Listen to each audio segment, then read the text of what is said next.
Bonjour Bruno Marchal, mental coach à Montpellier, par Skype, par téléphone quand vous êtes loin, en face à face dans la région de Montpellier. Le coaching, l'heure de coaching ensemble, suivi de 15 jours, compris dans le prix. Vous pouvez m'envoyer autant de questions, de réponses, de demandes que vous voulez suite à ce coaching pour continuer à avancer ensemble, parce que pendant le coaching, on peut oublier des choses ou les exercices que l'on va mettre en place suite à ce coaching peuvent demander des précisions supplémentaires. Nous sommes dans le top 10 des choses que j'ai remarquées depuis 1999 qui font qu'on se sent mal dans son couple et qu'on veut se séparer. Et l'on arrive maintenant au top, au 7e point, c'est que l'un des deux ne veut pas prendre de responsabilité et dit grosso modo je te suis, fais comme tu veux, ça m'est égal, je suis souple, voilà. Et ça c'est quelque chose qui va au bout d'un moment lasser le conjoint, qui va reprocher à l'autre de ne pas agir, de ne pas prendre de responsabilité. Et donc l'autre a l'impression que c'est lui qui porte le couple, le ménage sur ses épaules. Et au bout d'un moment, il va essayer de trouver quelqu'un qui est fort aussi, ou qui est forte aussi, et qui va, dans un premier temps, lui montrer que, bien évidemment, on peut fonctionner différemment. Je vous l'ai dit dans les vidéos précédentes, dans les parties précédentes, en allant chercher ailleurs, on ne trouve pas de solution, puisque la solution réside essentiellement en soi. Donc si on a quelqu'un qui dans son ménage ne prend pas de responsabilité et que cela nous énerve, c'est pas en cherchant quelqu'un qui prend ses responsabilités qu'on va guérir, mais c'est en travaillant sur cette notion de tout prendre de responsabilité, parce que si quelqu'un ne prend plus de responsabilité, au bout d'un moment, c'est que la personne lui a empêché d'en prendre de façon souvent inconsciente, mais chaque fois que l'une des deux personnes prenait la responsabilité, l'autre critiquait systématiquement en lui disant que c'était pas la bonne, que c'était pas le bon choix. Donc la personne baisse les bras et il y est reproché plus tard que la personne ne prend pas assez de décisions. Voilà, donc ça c'était la 7e cause de la 7e raison pour laquelle on n'est pas bien dans son couple.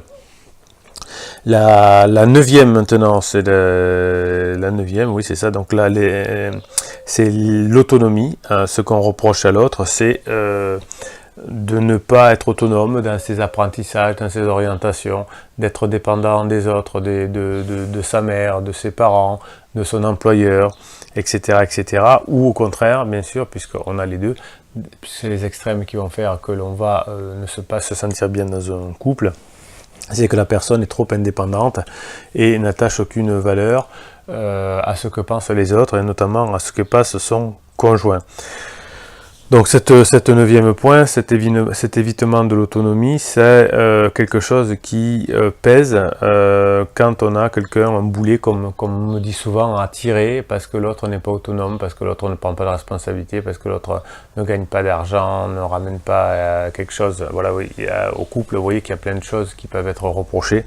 En tout cas, c'est l'avant-dernier point de cet évitement, finalement, de prendre des autonomies, des responsabilités qui vont faire que l'on va se sentir libre, et lorsque l'on n'est pas assez autonome, on va créer chez l'autre une frustration. 10e point, ce qui perturbe une personne à son couple, c'est quand elle a perdu la contrôle du couple et qu'elle ne peut pas obtenir ce qu'elle veut. Si la personne a besoin de se sentir en sécurité et que le couple n'amène plus cette sécurité, c'est-à-dire qu'elle ne contrôle plus son conjoint ou il ne contrôle plus sa conjointe, eh bien ça va donner des velléités de séparation. Là aussi, on peut retrouver quelqu'un qui nous donne cette notion de se laisser contrôler.